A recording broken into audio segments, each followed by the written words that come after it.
welcome to another edition of the Science Talks with UNU-EHS. My name is Austin. I'm with the communications team here at UNU-EHS. I'm sitting with Eleonore Fournier. She is the head of Anticipatory Action and Innovation at UNU-CPR, and we're here to talk about climate governance, or AI governance. So my first question to you is, what is AI governance, and why is it sort of important for climate action? Well, that's a really good question. We're in a stage globally where we've just begun to regulate AI. It happened at the national level. It's happening now at the global level. So the big region, which really was the first mover in the governance of AI, was the European Union with the publication of the draft AI Act. And what that aimed to do is to think about AI applications in terms of different risk levels.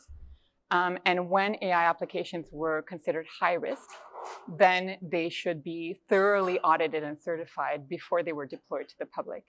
And so what this did is that it started to raise awareness as to how to think and quantify and understand different harms of AI. And in the European Union draft AI, the AI Act, I used to call it the draft AI Act, it's now the AI Act. The types of applications of high-risk AI are AI in education, AI in labor, AI in the judicial systems. And the kinds of risks are typically risks to individuals or groups. So human rights risks, discrimination, privacy, and so on.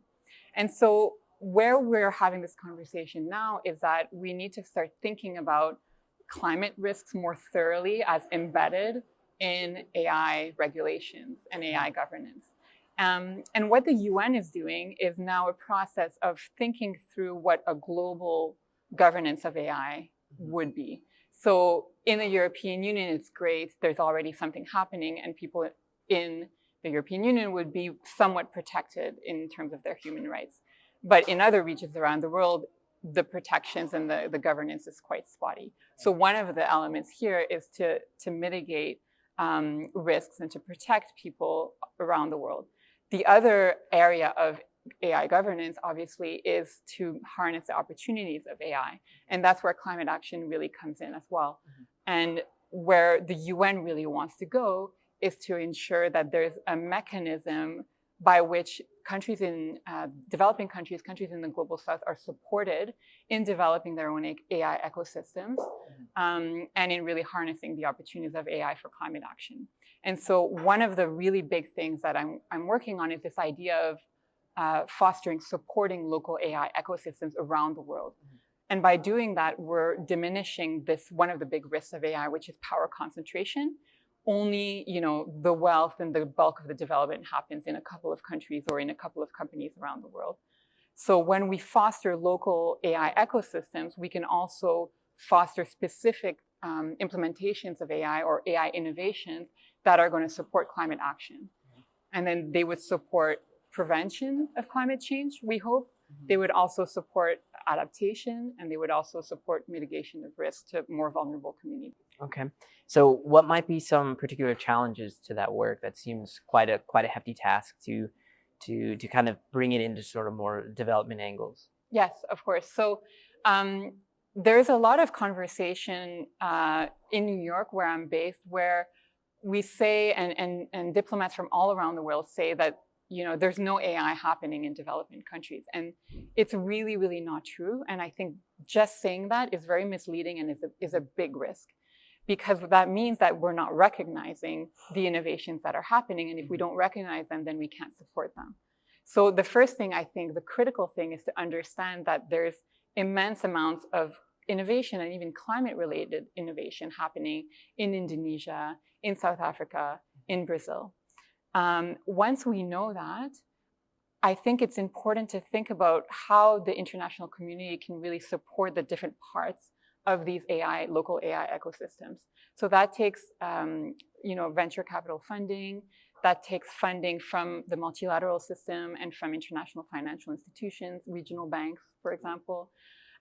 It also takes the encouragement and inclusion of civil society to make sure that these climate AI solutions are more appropriate, consider ethics, consider local and cultural customs. And the other thing is the development of a pipeline from universities and academia straight to the local AI ecosystem. And so the international community can really support local universities in developing climate AI, for example, training programs and certificates and so on, and then ensuring that people, once they graduate from these degrees, they actually have a job locally. And so this whole pipeline, is really a systems change that has to be undertaken. And once we start supporting existing AI ecosystems, then I think we can have lessons learned to help countries that don't yet have an AI ecosystem. So least developed countries, small islands, for example, that would really benefit from anything that can support them from a climate change perspective, but that don't yet have the technology, the talent, the data in order to develop these systems. We can start helping them and support them in the development of these ecosystems. Cool.